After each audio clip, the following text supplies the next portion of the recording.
سلام كبرات تخاتلتنا خلي كنيهم هجي دما مقصلتا نايت نريو زلنا بفورمولا مقصل نريو زلنا مقصلتي نهرينا وحفو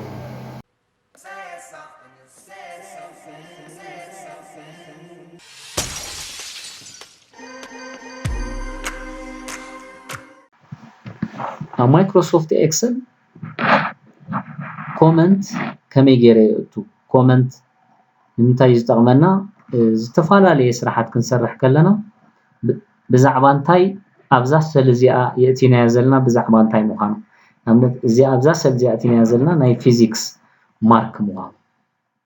ነጥቢ ናይ ፊዚክስ ሒዛ ከም ዘላ እዛ ሰል እዚኣ ትሕብረና ኣላ ማለት እዩ ካብዚኣ ነዚኣ ሰል እዚኣ ኮመንት እንድሕር ከእትወላ ደሊ ኢንሰርት ኮመንት ይብላ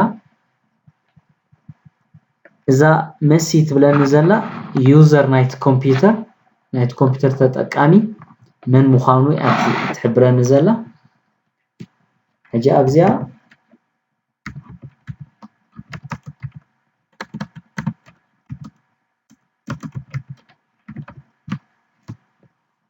ماكسيمم مارك يلالو ماكسيمم مارك 96 زبزح نطبي كابتي ابنا فيزيكس زمصو نطبታት እዚ ዝበዝሐ ነጥቢ ምዃኑ ኮመንት ይሕብር ኣሎ ስለዚ ነዚኣ ራይት ክሊክ ገይረ ሃይድ ኮመንት ይብላ እንታይ ተምጻለይ ሰለስተ አንጎሎ ቅርጽ ዘላታ ቀያሕ ምልክት ትገብር እንተዳሳ ኣላ ኮይና ኮመንት ኣሎ ማለት እዩ እጂ ኣብ ራይት ክሊክ ጌርካ ነቲ ኮመንት ባዕሉ ኤዲት ክትገብሮ ትኽእላ ክድምስሶ ተደሊኻ ካለ ዝኾነ ለውጥታት ክትገብረሉ ተደሊኻ ነትናትካ ኮመንት ፎንት ሳይዝ ክትውስኸሉ ተደሊኻ ነቲ ኮመንት ቦልድ ክገብሮ ተደሊኻ ነቲ ኮመንት ኤዲት ንኽገብሮ ራይት ክሊክ ገይረ ኤዲት ኮመንት ይብሎ እዚኣ ኣበያ ትሰርሕ ኣብታ ኮመንት ዘላታ ኣብ ኮመንት ዘይብሉ ኢንሰርት ኮመንት ትብል ጥራሕ ዘላታ ንበር ኮመንት ንኽእቱ ያትህበኒ ኣብዚኣ ኢንሰርት ኮመንት ተዳኢለ ኮመንት ክእቱ ይኽእል ማለት እዩ ኢለ ኮመንት ሳብዚኣ የእትየለኹ ማለት ስለዚ ዝተፋላለየ ኮመንት ኣብ ዝደለኹ ወሰን ከይደ ኮመንት ክእቱ ይኽእል ሃይድ ኮመንት ክብላ ይኽእል ስለዚ ኣብዚ ሰለስተ ኮመንትስ ዘለዎን ሰልሰቲና ኣለና እታ ከርሰርናትና ናብታ ሰል ንሳኽ ንወስዳ ከለና ታብ ዛዕባ ዝሃብናያ ኮመንት ኣባ ተምጻልና ማለት ታብ ዛዕባ ዝሃብናያ ኮመንት ኣባ ተምጻልና ወይ ኣብ ሪቪው ሜኑ ባር ወይ ካታብ ከይደ ብዛዕባ ኮመንትስ ዝሕብረ ኣለዋኒ show hide comments show all comments بملኦም comments እንተዳ خريኦም ደለ show comments ብላ ሰለስቲአን comments ተምጻለያ ኣላ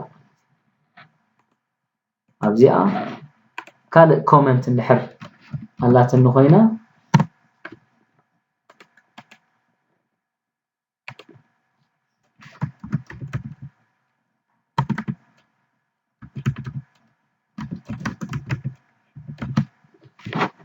ኣላትን እንድሕር ኮይና ብሙሉእ እንተን ኮመንትስ ብሓንሳብ ክሪኤ ንኽእል እየ ማለት ኣብዚኣ ሪቪው ከይደ show all comments ብላ كلنتم كومنتس تمصالي نع عندنا كليك تجريها هايد كومنتس تلال show or hide comments تبل ابزا ريفيو علاتنا ማለት نت كومنت كالي خوس خلو ወይ كلغسون تدعدل يخاني رايت كليك ገረ delete comment ወይ show hide comment show hide comment إليا ترى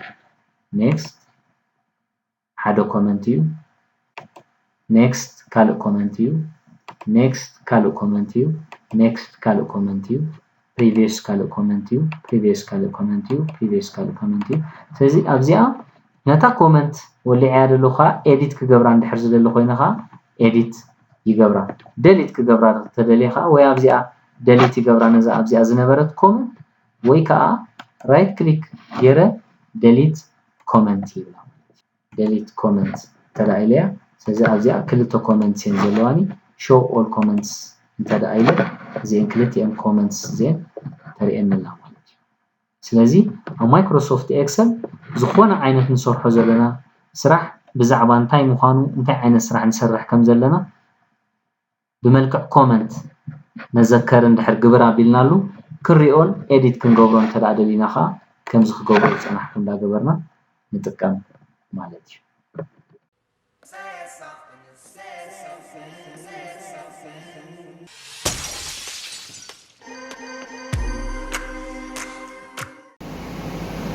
كمي صنعكم كبرات تخاتلتنا اذا تيو صنعكم عقابي مهارنيو خون تسفا نغبركو ابزمت بخالت حسو سلام راخد دحنك